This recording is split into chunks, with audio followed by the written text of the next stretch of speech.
That's a very good question. I think when you look at the legacy, with Merck being in Taiwan for 30 years, there's a solid foundation of Merck and the Taiwanese government, the Taiwanese people collaborating in terms of technologies across the scientific spectrum. And I think it's natural in the evolution of the pharmaceutical and biopharmaceutical industry in Taiwan, where historically there's been a great deal of very solid research now moving through into the sort of production arena, that we continue to collaborate.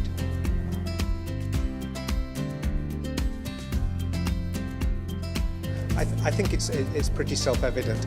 I think Merck can help assist the Taiwanese government equip the employee population with the skills and the expertise necessary to move to the next level of cGMP production. And I think as that industry evolves and is successful, then clearly Merck will have a role as a supplier to the industry, and we will benefit from it because of that.